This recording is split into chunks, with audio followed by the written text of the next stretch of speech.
नमस्कार, मैं इंजीनियर पीयूष पांडे स्वागत करता हूं आप सभी का अपने आज के हिंदी मोटिवेशनल वीडियो में, जिसका शीर्षक है creating comparing contents during presentation. देवियों सज्जनों, किसी भी प्रेजेंटेशन में यह बात तो इंपॉर्टेंट है ही कि आपको बेहतरीन से बेहतरीन क्वालिटी की पावर पॉइंट प्रेजेंटेशंस बनानी है। आपका इंट्रोडक्शन अच्छा होना चाहिए, आपकी एंडिंग अच्छी होनी चाहिए, आपकी ड्रेसिंग सेंस अच्छी होनी चाहिए, ताकि ऑडियंस के सामने आपका एक अच्छा इंप्रेशन क्रिएट हो सके। ये सारी चीजें इंपॉर्टेंट हैं, लेकिन इन सबसे ऊपर जो सबसे इंपॉर्टेंट चीज है वो है आपके कंटेंट की एक्यूरेसी। जो कंटेंट आप ऑडियंस के सामने प्रेजेंट कर रहे हैं वो कितना एक्यूरेट है, कितना ऑथेंटिक है और कितना जेन्युइन है, इसके ऊपर आपकी प्रेजेंटेशन की सक्सेस ज्यादा डिपेंड करती है। क्योंकि अगर आप एक्यूरेट और करेक्ट इंफॉर्मेशन ऑडियंस के सामने प्रस्तुत कर रहे हैं, तभी जाके उनकी अंडरस्टैंडिंग बढ़ेगी। आप जो भी इंफॉर्मेशन ऑडियंस को दे रहे हैं, ऑडियंस उसके ऊपर एक्ट करती है, अपनी रियल लाइफ में उसे इंप्लीमेंट करने का प्रयास करती है। और अगर आपके द्वारा दी गई इंफॉर्मेशन गलत है, रॉन्ग है, नॉन जेन्युइन है और उस इंफॉर्मेशन को ऑडियंस अगर अपने लाइफ में इंप्लीमेंट करने की कोशिश करती है, तो डेफिनेटली उन्हें रॉन्ग रिजल्ट्स मिलेंगे। अगर उन्हें रॉन्ग रिजल्ट्स मिलेंगे तो इस बात का मुद्दा उठेगा कि आखिर उन्होंने ऐसा क्या किया जिसकी वजह से उन्हें रॉन्ग रिजल्ट्स मिले।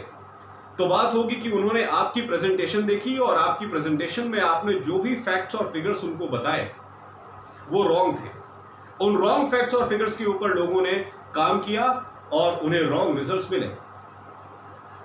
ऐसा मेजरली उस केस में होता है जब हम इंडस्ट्री के अंदर कॉर्पोरेट प्रेजेंटेशंस दे रहे होते हैं। Corporate presentation 100% task related presentations होती हैं। कॉर्पोरेट प्रेजेंटेशंस के बेसिस के ऊपर कंपनी अपने डिसीजंस लेती है। कंपनी कोई भी नया प्रोडक्ट लॉन्च कर रही हो, किसी भी नए प्रोजेक्ट में पार्टिसिपेट कर रही हो, स्टेक होल्डर बन रही हो, किसी भी तरह का मर्जर या एक्विजिशन जैसा कोई काम कर रही हो, उससे पहले प्रेजेंटेशंस होती हैं, जिन प्रेजेंटेशंस के अंदर थॉरोली एनालाइज किया जाता है कि किस तरह के वर्किंग फेज में कंपनी जाने वाली है और उस वर्किंग फेज में पार्टिसिपेट करके कंपनी को क्या बेनिफिट्स होंगे, क्या लॉसेस होंगे, कंपनी के लिए ये फाइनेंशियली गुड है या बैड है। ये सारी चीजें प्रॉपर्ली रिव्यू करी जाती हैं कॉर्पोरेट प्रेजेंटेशंस के दौरान। इसलिए अगर कॉर्पोरेट प्रेजेंटेशंस के दौरान दी गई इंफॉर्मेशन गलत है, अनऑथेंटिक है, नॉन जेन्युइन, तो उस गलत इंफॉर्मेशन के ऊपर स्टेक होल्डर्स एक्ट करेंगे, जिससे कि उन्हें गलत रिजल्ट मिलेगा। गलत रिजल्ट मिलेगा यानी कि बहुत ज्यादा फाइनेंशियल लॉस होगा और बाद में at the end of financial year जब रिव्यू किया जाएगा कि इस फाइनेंशियल लॉस के पीछे एक्चुअली रिस्पॉन्सिबल कौन है, तो डेफिनेटली वो व्यक्ति रिस्पॉन्सिबल होगा जिसने प्रेजेंटेशन के दौरान रॉन्ग फैक्ट्स और फिगर्स कन्वे किए। इसलिए किसी भी प्रेजेंटेशन को देने से पहले अपनी खुद की नॉलेज को परफेक्ट रखना बहुत ज्यादा जरूरी है। आपकी खुद की नॉलेज कितनी एक्यूरेट है, कितनी ऑथेंटिक है, कितनी जेन्युइन है, जो फैक्ट्स और फिगर्स आप प्रेजेंट कर रहे हैं वो कितने एक्यूरेट हैं, कितने जेन्युइन हैं। सबसे पहली चीज, जिस चीज के बारे में आप प्रेजेंटेशन देने जा रहे हैं उसके बारे में कंप्लीट नॉलेज रखिए। हर तरह से उस पर्टिकुलर टॉपिक के ऊपर फाइंड आउट करने की कोशिश कीजिए कि क्या उसके फैक्ट्स हैं, क्या उसके शॉर्टकमिंग्स हैं, क्या उसके प्लस पॉइंट्स हैं। उस चीज को प्रॉपर्ली खुद पढ़िए, समझिए, क्योंकि किसी चीज को समझने के कई सारे माध्यम आज के मॉडर्न टाइम में हमारे पास उपलब्ध हैं। आप इंटरनेट के माध्यम से किसी चीज की वैलिडिटी को चेक कर सकते हैं, आप बुक्स के माध्यम से, सीडीज, डीवीडीज के माध्यम से, ऐसी कई सारे सोर्सेज आज के मॉडर्न टाइम में उपलब्ध हैं जहां पे आप किसी इंफॉर्मेशन की ऑथेंटिसिटी को चेक कर सकते हैं। इसलिए किसी भी प्रेजेंटेशन में जाने से पहले जो भी आप इंफॉर्मेशन बताने वाले हैं, हर तरह से उसकी वैलिडिटी, उसकी ऑथेंटिसिटी को चेक करिए। हर संभव सोर्स को फॉलो करिए। इंटरनेट से सोर्सेस लीजिए, उस टॉपिक से रिलेटेड बुक्स पढ़िए, उस टॉपिक से रिलेटेड कौन से और लोग इंडस्ट्री के अंदर एक्सपर्ट्स हैं जो आपसे वेल नोन हैं, ऐसे लोगों से मिलिए, ऐसे लोगों का इंसाइट लीजिए, ऐसे लोगों के एक्सपीरियंस को जानिए और इन सभी सोर्सेज के अकॉर्डिंग एक 100% एक्यूरेट प्रेजेंटेशन बनाइए। प्रेजेंटेशन का मेन पर्पस यही होना चाहिए कि जो भी इंफॉर्मेशन प्रेजेंटेशन में कन्वे करी जा रही है वो 100% ऑथेंटिक हो, क्योंकि दी गई इंफॉर्मेशन के ऊपर लोग एक्ट करते हैं। कॉर्पोरेट सेक्टर के अंदर प्रेजेंटेशन का मतलब ये नहीं होता कि आपने प्रेजेंटेशन दे दी और आपने लोगों को बता दिया कि आप कितने अच्छे प्रेजेंटर हैं।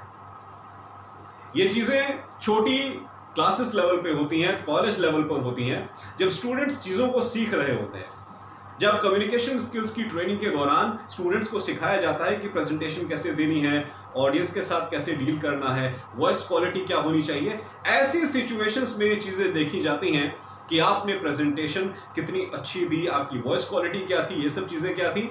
जब आप एक्चुअल कॉर्पोरेट एनवायरनमेंट में पहुंचते हैं तो इन सब चीज़ों के साथ जो सबसे टॉप की चीज़ है जिसके ऊपर आपको ध्यान देना है वो है आपकी प्रेजेंटेशन का कंटेंट।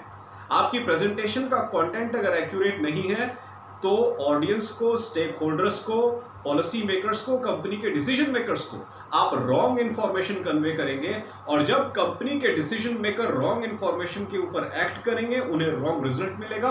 रॉन्ग रिजल्ट मिलने का मतलब है every time there will be a financial loss. Because of wrong results there will always be a financial loss. और फाइनेंशियल लॉस जब होता है और जब उसकी इवैल्यूएशन होती है और पता चलता है कि वो फाइनेंशियल लॉस आपकी रॉन्ग प्रेजेंटेशन की वजह से हुआ है, कंपनी आपको निकाल देती है, कंपनी आपको ब्लैक लिस्ट कर देती है, दोबारा आप उस कंपनी में जीवन भर कभी अप्लाई ही नहीं कर सकते। इतनी बुरी बेइज्जती करके कंपनी आपको निकालती है। तो इस तरह की इंसल्टिंग सिचुएशन से आप बचे रहें, आपकी इंसल्ट ना हो और आपकी रेपुटेशन हमेशा मेंटेन रहे आपकी ऑर्गेनाइजेशन में। इसके लिए प्रेजेंटेशन में फैक्ट्स और फिगर्स की ऑथेंटिसिटी बहुत ज्यादा रिक्वायर्ड है। हमेशा कोई भी प्रेजेंटेशन देने से पहले उसके फैक्ट्स और फिगर्स की ऑथेंटिसिटी को चेक करिए, तब जाके वो कंटेंट अपनी प्रेजेंटेशन में डालिए। आपको जरा सा भी डाउट है कि इस पर्टिकुलर टॉपिक के बारे में मेरी नॉलेज कम है या कंप्लीट नहीं है, it is better you don't put that material in your presentation. It is always better you avoid putting that material in your presentation. You put something else, उसमें कुछ और डालिए जिसके बारे में आपको अच्छी नॉलेज है। कभी भी incomplete information, wrong information presentation के दौरान मत शेयर करिए, आपकी reputation as a professional permanently degrade हो जाएगी। तो देवियों सज्जनों, आज के लिए बस इतना ही। आशा करता हूं मेरा वीडियो आपको पसंद आया होगा। प्लीज सब्सक्राइब करिए मेरे चैनल को ER Piyush Pandey trainer BTech MBA, और बेल आइकन को प्रेस करिए ताकि मेरी हर नई वीडियो की जानकारी आपको तुरंत मिल जाए। बहुत बहुत धन्यवाद।